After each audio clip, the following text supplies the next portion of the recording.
Okay, so we're going to talk about reading a horizontal bar graph and a vertical bar graph. As you can see, the graph that is on the top, that is the horizontal bar graph. Remember, horizontal is like when you are in bed and you're laying down. So it goes from your head to your feet. Just like you can see, a horizontal bar graph goes from left to right.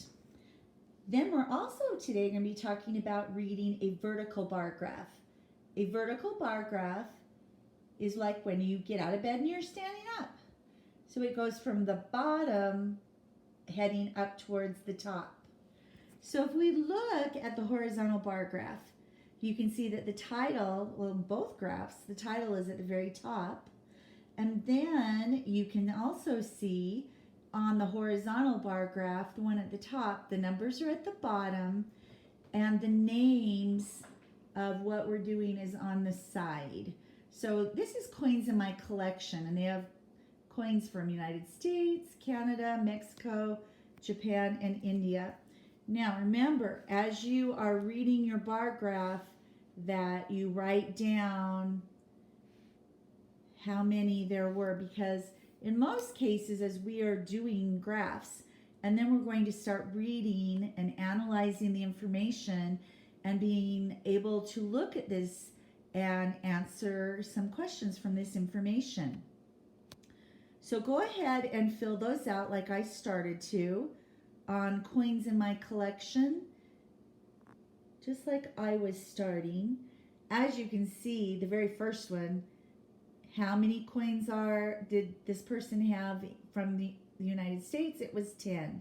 How many coins from Canada? It was 4. You fill in the rest. Now the big question is, how do you know all this? Well, we can see the bars and we can see how far they go. Like, let's look at India. India's bar is the shortest one. It stops at 3 right there.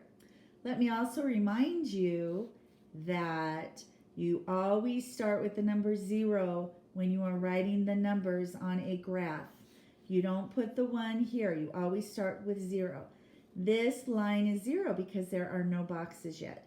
Once we go from 0 to 1, that is 1 space. 1 to 2, that is 2 spaces. 2 to 3, that is 3 spaces. So we can see that India has a fewer amount with 3, where the biggest amount is from the United States. Now, if we go down to our vertical bar graph, flowers in my garden, you can see we have roses, daisies, violets, tulips, and lilies.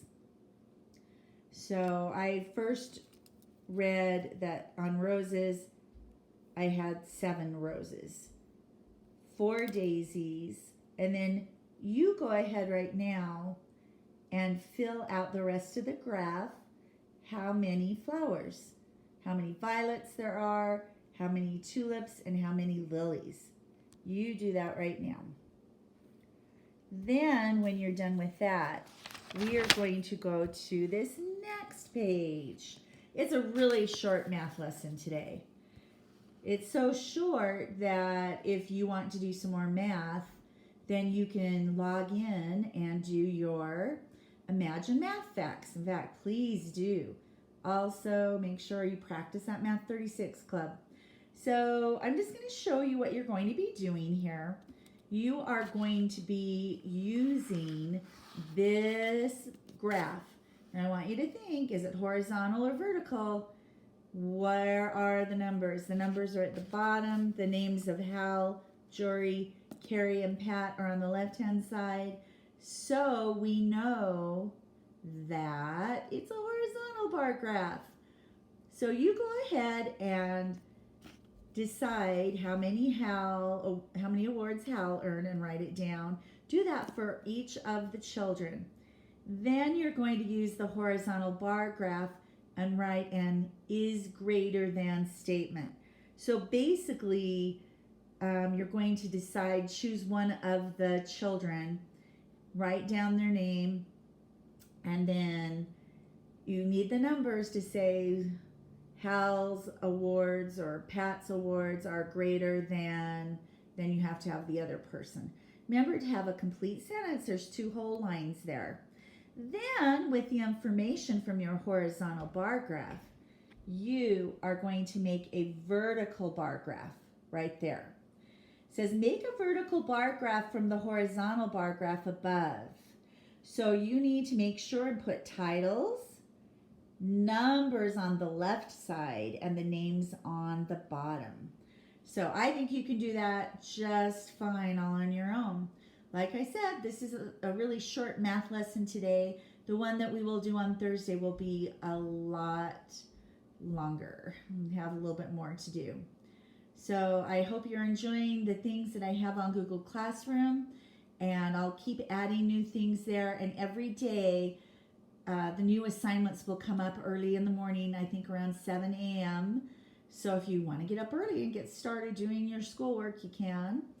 And look for a mystery question. There will be a mystery question every day.